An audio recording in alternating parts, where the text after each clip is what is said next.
உலகமெங்கும் பறந்து வாழ்ந்து கொண்டிருக்கும் இம்மினிய தமிழ் உறவுகளுக்கு தடம் 360 தமிழ் வணக்கம். 1993 ஜனவரி 16ஆம் தேதி, இதை யாராலுமே மறக்க முடியாது அப்படின்னு சொல்லலாம். அதாவது அண்டை நாடான இந்தியாவினுடைய முகத்திரை ஈழத்தமிழர்கள் மத்தியில் மீண்டும் ஒரு முறை கிழிந்த நாள் என்று சொல்லலாம். ஒரு கடல் பரப்பிலே வீரம் மிகுந்த தீரம் மிகுந்த ஒரு தளபதிக்கு நடந்த மிகப்பெரிய கொடுமை, தளபதியோடு கப்பலில் வந்த வீரர்களுக்கு நடந்த கொடுமை, இப்படி சொல்லிக்கொண்டே போகலாம். இதை இப்படியே வைத்துவிட்டு 2000 ஆண்டுகளுக்கு முந்தைய ஒரு வரலாற்றுக்கு நாம் செல்லலாம். ஆம், ரோம பேரரசினுடைய மிகப்பெரிய ஒரு வீர தளபதி சிபிஓ எனும் வீர தளபதி. அந்த வீர தளபதி கப்பலிலே பயணித்து கொண்டிருக்கின்ற பொழுது காற்றினுடைய மாறுபாடு, அதாவது காற்று அந்த தளபதியினுடைய கப்பலுக்கு சரியாக ஒத்துழைக்காத காரணத்தால் எதிரி நாட்டு கடல் எல்லைக்குள் அந்த தளபதியினுடைய கப்பல் சென்று விடுகிறது. உடனடியாக அந்த வீர தளபதி வீரவாளால் தன்னைத்தானே கொலை செய்து கொள்கிறார், தன்னைத்தானே குத்தி கொள்கின்ற பொழுது அதற்கு பின்னதாக அந்த கப்பலிலே ஏறிய எதிரி படைகள் அந்த தளபதியை பார்த்து கேட்கிறார். குறிப்பாக சிபிஓ அப்படின்னு சொல்லப்படுகின்ற அந்த தளபதி எப்படி இருக்கிறார், அவர் மிக நலமாகவே இருக்கிறார் என்று சொல்லிவிட்டு அந்த வீர தளபதி வீர மரணத்தை தழுவிக்கொள்கிறார். அன்றைய காலகட்டத்திலே இன்று வரைக்கும் மேற்குலகினுடைய மிகப்பெரிய அறம் சார்ந்த மேதையாக மதிக்கப்படுகிற செனாக்கோ என்பவர் இந்த இறப்பு தொடர்பில் ஒரு விஷயத்தை சொல்கிறார். சிபிஓவினுடைய தந்தை வெல்லவே முடியாது என்று சொல்லப்படுகின்ற கத்தரேசை என்று சொல்லப்படுகின்ற அந்த நாட்டை வென்று விடுகிறார். ஆனால் சிபிஓ அதைவிட மிக சிறந்த ஒரு வீரன் என்று சொல்லி அந்த செனாக்கோ என்று சொல்லப்படுகின்ற அந்த அறம் சார்ந்த மேதை சொல்கிறார். அதற்கான காரணம் என்று சொன்னால், ஒரு நாட்டை காப்பாற்றி விடலாம், இல்லை ஒரு நாட்டை கைப்பற்றுவது என்பதை காட்டிலும் மிக கடினமானது இறப்பை கைப்பற்றுவது என்பது. இந்த சிபிஓ என்று சொல்லப்படுகின்ற அந்த வீரனுக்கு இதைவிட மிகப்பெரிய ஒரு சால சிறந்த ஒரு சிறப்பு மிக்க இறப்பு என்பது கிடைத்திருக்காது என்று சொல்லி அந்த இடத்திலே ரோம பேரரசினுடைய மிகப்பெரிய வீரனான அந்த சிபிஓவினுடைய அந்த இறப்பினுடைய அறத்தை மிகவுமே சுட்டி காட்டுகிறார் செனாக்கோ என்று சொல்லப்படுகின்ற அன்றைய தத்துவ ஞானி என்று சொல்லலாம். கிட்டத்தட்ட அவர் அறம் சார்ந்து திருவள்ளுவருக்கு இணையான பல கருத்தியல்களை மக்கள் மத்தியில் கொண்டு வந்து சேர்த்தவர் அப்படின்னு சொல்லலாம்.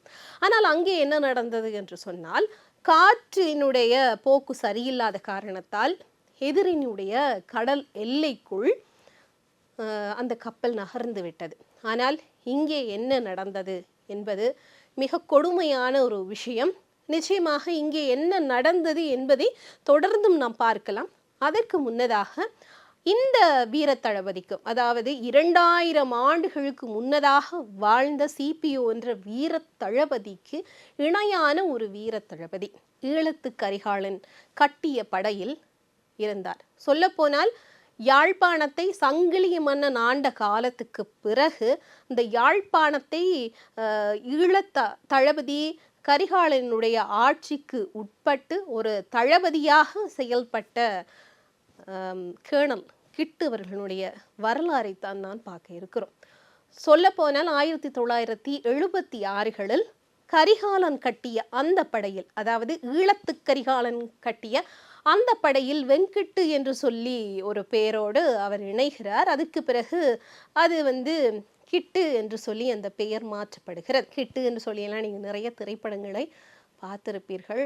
ஆனால் அந்த பெயருக்கு பின்னதாக ஒரு கேர்னல் தளபதி கிட்டு என்ற ஒரு மிகப்பெரிய வரலாறும் இருக்கிறது என்பதை நம்மால் யாராலும் கடந்து போக முடியாது.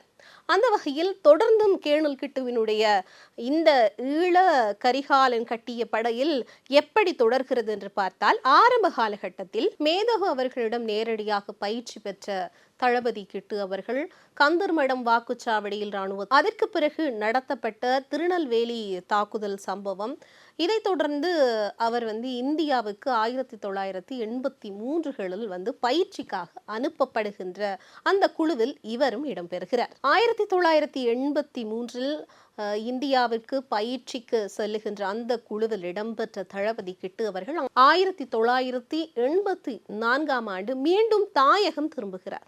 அங்கே ஒரு தாக்குதலினுடைய தளபதியாகவே வழிநடத்தும் அளவுக்கு அவர் தன்னை வளர்த்து கொள்கிறார். 1985 யாழ்ப்பாணத்தை பார்த்து கொண்டிருந்த தளபதியாக இருந்த பண்டிதர் அவர்கள் வீரமரணமடைய அந்த பொறுப்பு கிட்டு அவர்களுக்கு கொடுக்கப்படுகிறது. அதே போல யாழ்ப்பாணம் போலீஸ் நிலைய தாக்குதலையும் மிகப்பெரிய அளவிலான வெற்றியை அடைகிறார்.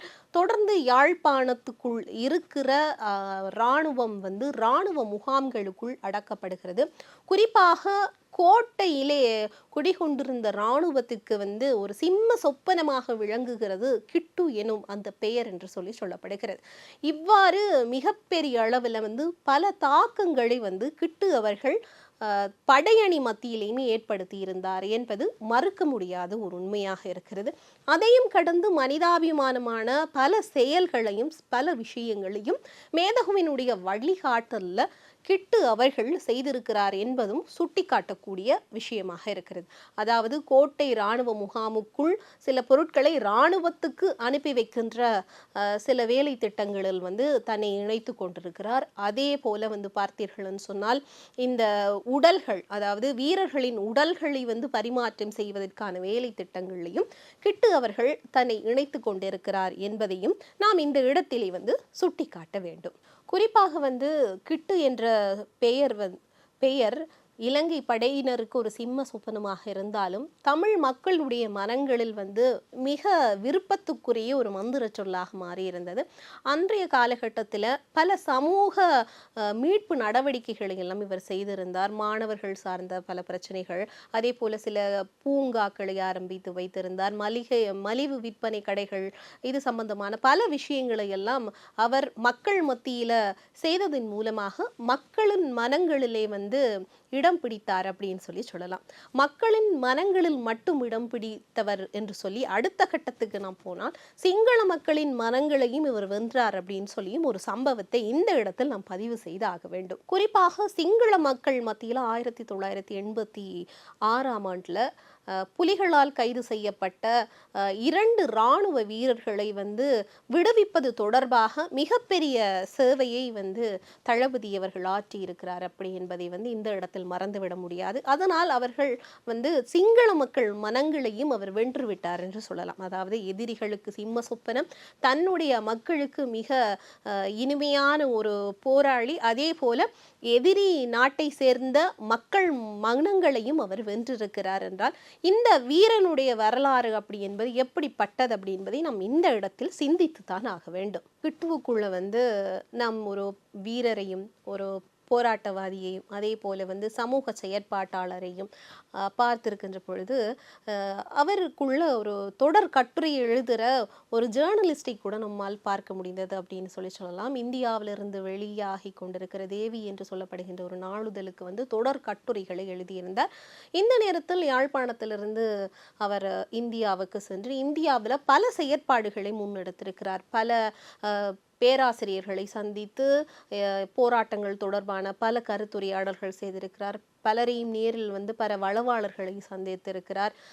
பல புத்தகங்களை வெளியிட்டு தமிழக மக்களுக்கு ஈழத்தில் நடக்கிற பிரச்சனைகள் தொடர்பில் பல அறிவூட்டல்களையும் அவர் செய்திருக்கிறார். இந்த நேரத்தில் தான் கிட்டு அவர்கள் தமிழகத்திலே வீட்டுக்காவலில் வைக்கப்படுகிறார். தமிழகத்தில் வீட்டுக்காவலில் வைக்கப்பட்டிருந்த கிட்டு அவர்கள் மிகப்பெரிய அளவிலான ஒரு சத்தியாகிரகத்தை மேற்கொண்டதன் காரணமாக வேறு வழி இல்லாமல் இந்திய அரசு கிட்டு அவர்களை விடுதலை செய்கிறது. இதற்கு பின்னதாக மீண்டும் தாயகம் திரும்பிய கிட்டு அவர்கள் தொடர்ந்தும் கரிகாலனுடைய அணியின் கீழே கரிகாலன் படையிலே சேர்ந்து எப்படின்னு சொல்வது, இந்திய அந்த காலகட்டங்கள் 80களின் அந்த காலகட்டங்களில் அமைதி காக்கும் படை என்று சொல்லி இலங்கையினுடைய வடபுலகத்துக்கு வந்த இந்திய படைகளால் நடந்த பல சமர்களுக்கு இவர் இறுதி வரை முகம் கொடுத்தார் அப்படின்னு சொல்லலாம். கொஞ்சம் கொஞ்சமாக அன்றைய காலகட்டத்திலே இந்திய படை அங்கு தோல்வி முகத்தை சந்திக்கின்ற வேளை எப்படி இருந்தது அப்படின்னு சொன்னால், குறிப்பாக அமெரிக்காவுக்கு வியட்நாமும் ரஷ்யாவுக்கு ஆப்கானிஸ்தானும் புகட்டிய பாடத்தை தான் தாயக நிலப்பரப்பிலே வந்து தமிழர்கள் இந்தியாவுக்கு புகட்டினார்கள் அல்லது கரிகாலன் படை வந்து இந்தியாவுக்கு புகட்டியது அப்படின்னு சொல்லலாம். 1989களில் ஸ்ரீலங்கா அரசுடன் பேச்சுவார்த்தை நடத்துகிற அந்த குழுவில் வந்து கிட்டு அவர்களும் இருந்தார். அதற்கு பிறகு அவர் வெளிநாட்டு துறைக்கு பொறுப்பாக, அதாவது வெளிநாடுகளினுடைய சில அரசியல் செயல்பாடுகளை செய்வதற்காக அவர் நியமிக்கப்பட்டு கொழும்பு சென்ற அந்த குழுவில் இருந்த கிட்டு அவர்கள் அப்படியே வந்து லண்டனுக்கு பயணமானார். லண்டனுக்கு பயணமானவர் அங்கு மிகப்பெரிய அரசியல் சார்ந்த பல வேலை திட்டங்களை செய்து முடித்தார் அப்படின்னு சொல்லலாம். குறிப்பாக பல சஞ்சிகைகளை வெளியிட்டிருந்தார். புலம்பெயர்ந்து வாழ்ந்த தமிழர்களிடையே வந்து இந்த போராட்டம் சார்ந்த பல உணர்வுகளையும் நம்பிக்கையையும் ஊட்டிய மிகப்பெரிய ஒரு சக்தியும் ஒரு வல்லமையும் கிட்டுவை சார்ந்ததுன்னு சொல்லலாம். களத்தில், எரிமலை என பல்வேறு சஞ்சிகைகளையும் அவர் அங்கிருந்து வெளியிட்டிருந்தார். மேலும் அங்கு பல கட்டமைப்புகளையும் அவர் உருவாக்கியிருந்தார். மாணவர் சார்ந்த கட்டமைப்புகளை உருவாக்கியிருந்தார். கலை பண்பாடு சார்ந்த கட்டமைப்புகளை உருவாக்கியிருந்தார். இவ்வாறு பல கட்டமைப்புகளை உருவாக்கி லண்டனிலே வசித்து வந்தார்.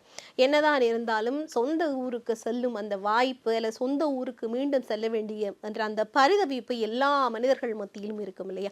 அதே போல தளபதி கிட்டு அவர்களுக்கு இருந்ததாக சொல்லப்படுகிறது. அவர் அதற்கு பின்னதாக அதற்கான சந்தர்ப்பத்தை பார்த்து கொண்டிருந்தார். இந்த நேரத்தில் குவைஸ் சமாதான குழுவினுடைய யோசனைகளுடன் MSV அகத் என்று சொல்லப்படுகின்ற ஒரு கப்பலின் மூலமாக ஐரோப்பிய நாடு ஒன்றிலிருந்து சர்வதேச கடல் பரப்பு, ஏற்கனவே நான் இதற்கு முன்னதாக உங்களுக்கு சொல்லியிருந்த அந்த வீரனுடைய கதையிலே வந்து அவர் காற்று காரணமாக சர்வதேச ஒரு கடற்பரப்பிலிருந்து எதிரியினுடைய நாட்டு கடற்பரப்புக்கு, அதாவது அந்த சரியான காலநிலை பிரச்சனை கோளாறு காரணமாக எதிரி நாட்டுக்குள் அந்த கப்பல் சென்று விட்டால் அதனாலே அவர் வீரமரணம் அடைகிறார் அப்படின்ற ஒரு விஷயத்தை. ஆனால் இந்த இடத்தில் கிட்டு அவர்கள் பயணித்த கப்பல் சர்வதேச கடற்பரப்பில் தான் பயணித்தது. ஆனால் அதுக்கு பிறகு நடந்த சதி தொடர்பில் அன்றைய காலகட்டத்தில் இயக்கம் ஒரு அறிக்கையை வெளியிட்டிருந்தது. அந்த அறிக்கையை இப்போது உங்களுக்கு நாங்கள் தர இருக்கிறோம். குறிப்பாக சொல்ல போனால் கிட்டு அவர்கள் பயணித்த அந்த கடற்பரப்பு, அதற்கு பிறகு என்ன நடந்தது என்பது தொடர்பில் நாம் யாவரும் அறிவோம். அது என்ன நடந்தது என்பதை இந்த அறிக்கையிலேயே உங்களுக்கு குறிப்பிட்டிருக்கிறார்கள். அந்த அறிக்கை உங்களுக்காக இப்போது தரப்படுகிறது. எமது மூத்த தளபதியும் எமது இயக்கத்தின் மத்திய குழு உறுப்பினரும் சர்வதேச தலைமைச் செயலகத்தின் பொறுப்பாளருமான கேணல் கிட்டுவையும் மற்றும் 9 போராளிகளையும் மரண பொறிக்குள் தள்ளி அவர்களை அழித்தமைக்கு இந்திய அரசாங்கமே முழு பொறுப்பையும் ஏற்க வேண்டும். இதில் அரசின் இந்த வஞ்சகச் செயல் தமிழீழ மக்களின் தேசிய சுதந்திர இயக்கத்திற்கு இழைக்கப்பட்ட இன்னும் ஒரு மாபெரும் வரலாற்று துரோகமாகும். இது இந்தியாவின் இரத்த கரை படிந்த ஆதிக்க அரசியலுக்கு மேலும் இழுக்கை தேடிக் கொடுத்துள்ளது. தமிழ் மக்கள் மீதான இனப்படுகொலைக்கு இந்தியா கை கொடுத்து உதவுகிறது என்பதை இச்செயல் திட்டத் தெளிவாக எடுத்து காட்டுகிறது. தமிழீழ சுதந்திர போராட்டத்தை நசுக்கிவிடும் நோக்கிலும் தென்னாசிய பிராந்தியத்தில் தனது வல்லாதிக்கத்தை நிலைநிறுத்திக் கொள்ளும் இலக்கிலும் இந்திய அரசு நீண்ட காலமாக இயங்கி வருகிறது. சிங்கள அரசுடன் கூட்டு சேர்ந்து தமிழரின் விடுதலை இதயமாகிய புலி இயக்கத்தை ஒழித்து கட்ட முயன்று வருகிறது. தமிழீழ மக்களின் தேசிய அபிலாசைகளை பூர்த்தி செய்யும் அரசியல் தீர்வுகளுக்கு முட்டுக்கட்டையாக இருந்து வருகிறது. நாம் ஒரு ஒடுக்கப்பட்ட மக்கள் இனம் என்பதையும் இன அழிவுக்கு எதிராக நீதியின் அடிப்படையில் உரிமை போர் நடத்தி வருகிறோம் என்பதையும் அலட்சியம் செய்து வரும் இந்திய அரசு எமது மக்களின் சாவிலும் அழிவிலும் தனது பூகோள ஆதிக்க அரசியலை முன்னெடுக்க முயல்கிறது. சிறிய தேசிய இனமாக தனித்து நின்று போராடி உலக சமுதாயத்தின் அனிதாபம் கேட்டு நாம் எழுப்பும் உரிமை குரலையும் இந்தியா நசுக்கிவிட முயல்கிறது. தமிழீழ கடற்பரப்பை முற்றுகையிட்டு தமிழ்நாட்டுடன் எமது தொடர்புகளை துண்டித்து எமது கடல் போக்குவரத்தை தடை செய்து எம்மை பலவீனப்படுத்தி எமது எதிரியான சிங்கள அரசு எமது போராட்டத்தை முறியடித்து எமது மக்களை கொன்றொழிப்பதற்கு இந்தியா துணை போகிறது. இந்தியாவின் சதிவலைக்குள் சிக்கியதால் எமது தளபதிகள் பலர் உயிரிழக்க நேர்ந்த மிகவும் கொடுமையான நிகழ்வுகளை எமது மக்கள் அறிவார்கள். இந்தியாவிடம் தர்மம் கேட்ட இந்திய மத்தியஸ்துவத்தை நம்பிய புலேந்திரன் குமரப்பா, இந்தியாவிலிருந்து சமாதான தூதுவனாக வந்த ஜானி ஆகியோரின் சோகக் கதைகளை நமது மக்கள் நன்றாக அறிவார்கள். இந்தியாவின் இந்த கொலை பட்டியலில் இப்பொழுது தளபதி கிட்டுவும் சேர்க்கப்பட்டுள்ளார். ஐரோப்பிய நாடுகளின் சமரச யோசனைகள் அடங்கிய திட்டத்துடன் சமாதான தூதுவனாக தளபதி கிட்டு தமிழீழம் நோக்கிய கடற்பயணத்தை மேற்கொண்டார். வேறெந்த போக்குவரத்து பாதைகளும் இல்லாததால் சகலரும் சுதந்திரமாக நடமாடும் சர்வதேச கடல் மார்க்கமாக அவர் தாயகம் நோக்கிய பயணத்தை தொடர்ந்தார். இந்திய கடற்படை கிட்டுவின் கப்பலை இடைமறித்த போது கிட்டுவின் சமாதான முயற்சி பற்றி இந்திய அரசிடம் கூறப்பட்டது. ஆனால் இந்திய அரசு ஐரோப்பிய சமாதான முயற்சியை விரும்பவில்லை. மேற்குலக மத்தியஸ்துவம் மூலம் தமிழர் பிரச்சினைக்கு சமாதான தீர்வு ஏற்படுவதை விரும்பவில்லை. அத்துடன் தனது கடலாதிக்க பொறிக்குள் சிக்கிவிட்ட புலிகள் முக்கிய தளபதியை ஒழித்துவிடவே இந்தியா விரும்பியது. இதனால் நமது தளபதி கிட்டு இந்தியாவின் நய வஞ்சக சூழ்ச்சிக்கு பலியாக நேர்ந்தது. தளபதி கிட்டுவும் ஏனைய புலி வீரர்களும் இந்தியாவின் படை பலத்துக்கு பயமுறுத்தலுக்கும் தலை குனியவில்லை. நமது இயக்கத்தின் வீர மரபுக்கு ஒப்ப தம்மை தாமே அழித்து தமிழினத்தின் தன்மானத்தை நிலைநிறுத்தினார்கள். இந்த தியாக வரலாற்று நிகழ்வு இந்திய அரசின் அரக்கத்தனத்தை உலகுக்கு அம்பலப்படுத்துவதாக அமைந்துள்ளது. இவ்வாறு அந்த அறிக்கையிலே சுட்டி காட்டப்பட்டுள்ளது. அதாவது ஒரு சமாதானத்தினுடைய ஒரு சமாதான புறாவாக பறந்து வந்த ஒரு தளபதியே பூகோள நலன் சார்ந்த ஒரு தீர்வு திட்டம், அதாவது ஐரோப்பாவின் மூலமாக ஒரு தீர்வு திட்டமானது இந்து சமுத்திரத்தின் மத்தியில் இருக்கிற ஒரு இலங்கை நாட்டுக்கு வந்துவிடக்கூடாது என்பதிலே மிக முக்கியமாக இருந்த ஒரு ஜியோ பொலிட்டிக்ஸை கூட இந்த அறிக்கையெல்லாம் நம்மளால் புரிந்து கொள்ள முடிந்தது, பார்க்க முடிந்தது. இந்தியாவினுடைய ஒரு முகத்திரை என்பது கிழிந்திருக்கிறது. பல விஷயங்கள் இந்த அறிக்கையில் கோடிட்டு காட்டப்பட்டிருந்தது. திலீபன் அண்ணாவிலிருந்து தொடங்கி குமரப்பா புலேந்திரன் அவர்களுடைய வீர மரணம், அதற்கு பிறகு கிட்டு அவர்களுடைய இந்த வீரச்சாவு.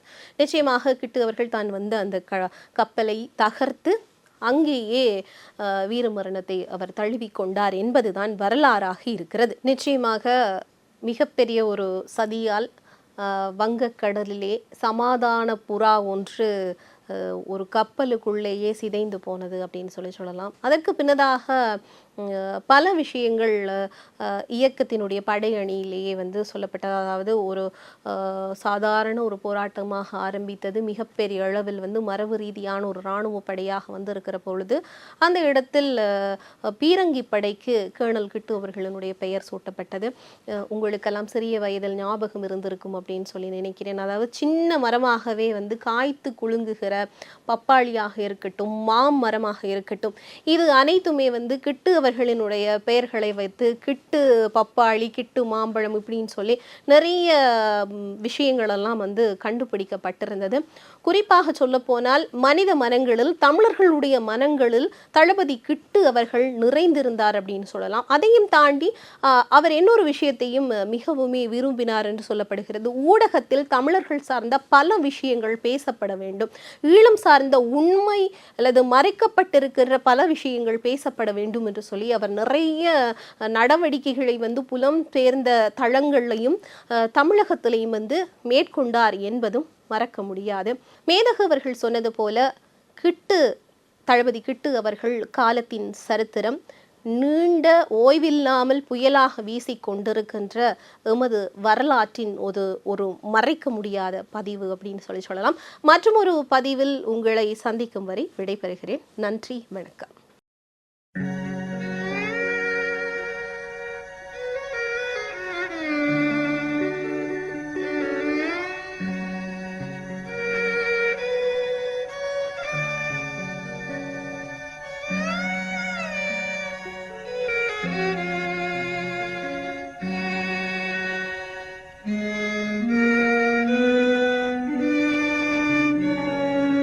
தளராத துணிவோடு களமாடினாய், இன்று தமிழீழ நினைவோடு படகேறினாய். அழகான திருமேனி தணலானதோ, இந்தி அதிகாரம் உனக்கிங்கே மனானதோ